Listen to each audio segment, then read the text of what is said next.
김지환 상영외과.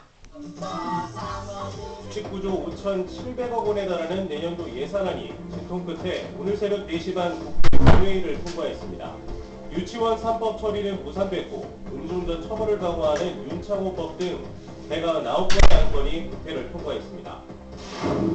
경기도와 강원도에 올겨울 첫 한파 경보가 내려진 가운데 서울 아침 기온이 올겨울 들어 가장 낮은 영하 12도까지 떨어지겠습니다. 서해안 곳곳에는 최대 10cm 이상의 많은 눈이 내릴 것으로 보입니다. 조명균 통일부 장관은 김정은 위원장이 가급적 연내 답방하는 방향으로 북측과 협의하고 있다고 밝혔습니다. 세월호 유가족 사찰 혐의로 검찰 수사를 받아온 이재수 전 국군기무사령관이 어제 투신에 숨졌습니다. 모든 것을 안고 간다는 내용의 유서도 발견됐습니다.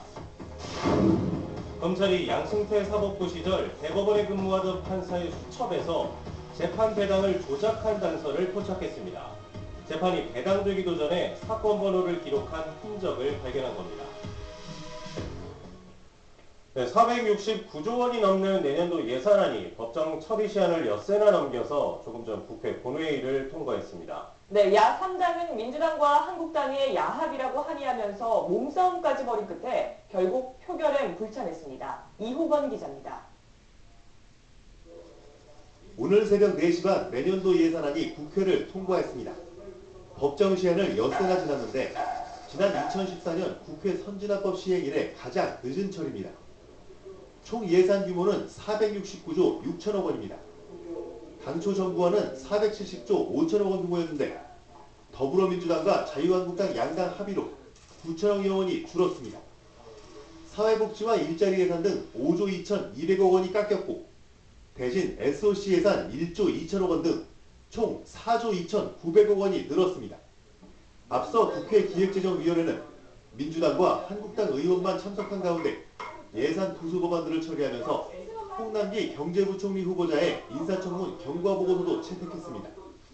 이 과정에서 바른미래당과 민주평화당, 정의당 등 야3당 의원들은 기재위 회의장 입구를 막았고 기재위원장이 질서 유지권을 발동하면서 국회 직원들과 몸싸움이 빚어지기도 했습니다. 법사위에서도 충돌이 이어졌지만 예산안은 통과됐고 야3당은 결국 본회의에 불참했습니다. 내년도 예산안이 가까스로 국회 문턱을 넘었지만 정치권 내 갈등이 더욱 커질 걸로 보여 정부 여당의 국정 운영에 난항이 예상됩니다. SBS 이호건입니다. 네, 오늘 아침은 어제보다 더 춥습니다. 올겨울 들어서 가장 추운 날씨가 찾아왔습니다. 네, 서울 기온은 영하 11도까지 떨어졌고 서해 곳곳에는 대설주의보까지 내려졌습니다. 정윤식 기자입니다. 금요일 밤 홍대 거리가 목도리에 털모자, 마스크로 무장한 시민들로 분주합니다.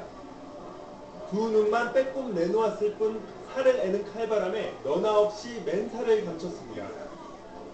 발걸음은 하나같이 바쁩니다. 평소에는 그냥 옷 하나만 걸치고 있었는데 오늘 날씨가 너무 추워갖고 롱패딩 입고 나왔어요. 서울을 찾은 외국인 관광객들도 갑작스러운 한파가 당혹스럽긴 마찬가지입니다. 방한 도구를 챙겨 나오지 못한 이들은 길거리에서 파는 털모자가 반갑기만 합니다. It's very cold. I'm from Texas and Texas doesn't get cold like Korea. Very much more cold.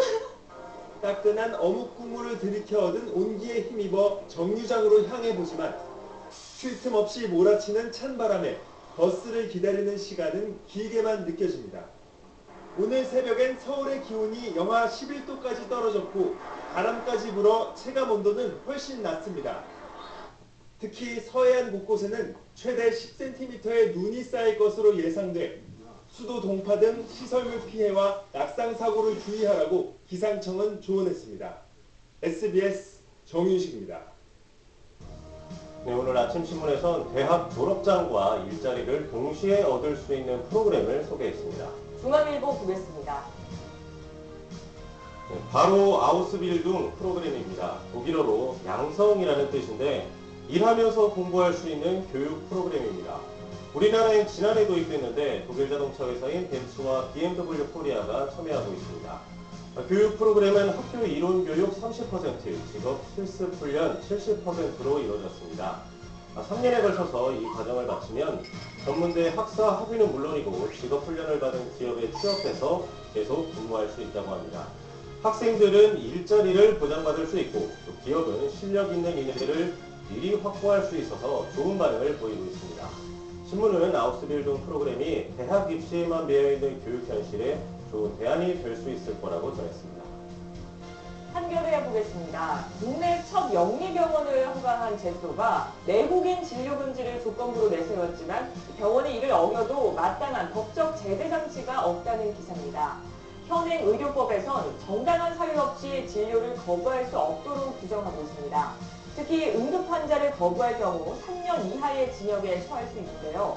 녹지병원이 이런 이유를 대면서 내국인을 진료하면 제재할 방법이 따로 없다는 겁니다. 제주도가 병원에서 내국인 환자를 진료하면 허가 취소도 불사하겠다는 입장이지만 영리병원은 건강보험을 적용받지 않다 보니 내국인이 외국인 이름을 빌려 진료를 받아도 이를 확인할 방법이 사실상 없다고 신문은 덧붙였습니다. 서울경제는 서울 강남권 전세값이 내려가고 있다고 전했습니다. 단일 단지로는 국내 최대 규모죠. 9,500여 세대인 송파 헬리오시티가 입주를 앞두고 있어서입니다. 헬리오시티는 전용 면적 84제곱미터가 지난 9월만 해도 전세값이 8억 5천만 원 정도였는데 지금은 2억 원가량 떨어졌습니다. 그런데도 전세 매물에 비해서 수요가 없다 보니까 세입자 구하기가 어렵다고 합니다. 게다가 내년에는 강남권에 10,000가구 넘게 입주할 예정이어서 전세 시장의 약세는 이어질 수 있다고 전망했습니다. 다음은 한겨레입니다. 학교 점심시간에 운동장에 나가지 못하는 초등학생이 적지 않다는 기사입니다. 신문이 서울의 초등학생 160명을 대상으로 조사해봤더니 46%가 점심을 먹고 남는 시간에 교실 안에만 있어야 했던 적이 있다고 답했습니다. 미세먼지가 심해 밖으로 나가지 못하게 하거나 선생님이 점심시간에 자유롭게 노는 걸 허락하지 않는다는 겁니다. 아이들은 밖에 나갈 수 없어 소화가 안 되고 답답한 기분이라고 말합니다. 교사들은 밖에서 뛰어놀지 못하는 아이들이 안타깝다고 했지만 안전사고를 걱정했습니다. 실제로 지난 5년 동안 학생 안전관리 문제와 관련한 소송이 213건이 있었습니다. 학교 안에 놀이공간이 늘리거나 안전 인력을 보강하는 등 학교 시스템을 바꿀 필요가 있다고 신문은 지적했습니다. 투자자와 국가 간 소송인 ISD 소송이 잇따르고 있다는 한국일보 기사입니다.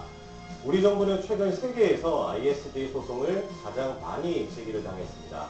미국계 사모펀드죠. 론스타가 우리 정부를 상대로 제기한 5조 원대 ISD 소송이 대표적인데 올해는 미국계 헤지펀드 엘리엇에 이어서 독일 엘리베이터 업체도 우리 정부를 상대로 소송을 냈습니다.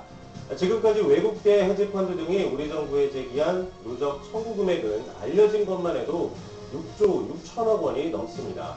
전문가들은 우리 정부가 이 투자의 개념을 굉장히 넓게 규정하고 있기 때문에 외국인 투자자들이 ISD 소송을 제기하기가 쉽다고 지적했습니다.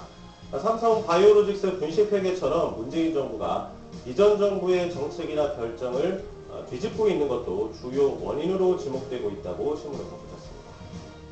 끝으로 중앙일보 보겠습니다. 세계 3대 현악 명기로 불리는 스트라디바리 바이올린이 오는 13일 국내에서 처음으로 경매 시장에 나온다는 기사입니다.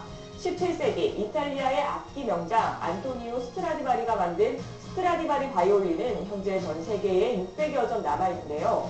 이 중 1692년에 만든 바이올린이 경매에 나옵니다. 경매 시작가가 무려 70억 원이라고 합니다. 스트라디바리 가운데 지금까지 가장 비싸게 팔린 건 레이디 블런트란 이름이 붙은 1721년산 바이올린이라고 신문은 덧붙였습니다. 지금까지 아침신문 살펴봤습니다. 네, 앞서 국회 본회의에서 예산안 통과된 소식 전해드렸는데 유치원 3법은 상정을 못해서 연내 처리가 불투명해졌습니다. 음주운전 처벌을 강화하는 이른바 윤창호법을 비롯해서 본회의에서 통과된 주요 법안은 윤나라 기자가 설명해드립니다. 정기국회 마지막 국회 본회의에 유치원 3법은 상정조차 되지 못했습니다. 민주당과 한국당이 사립유치원 비리 근절이라는 큰 틀에 동의하고 릴레이 회의를 벌였지만 처벌 방안에서 의견이 엇갈렸습니다. 민주당은 학부모가 낸 교비와 정부 보조금을 통합하고 학부모 교비를 교육 목적으로 쓰지 않으면 형사처벌하자고 했고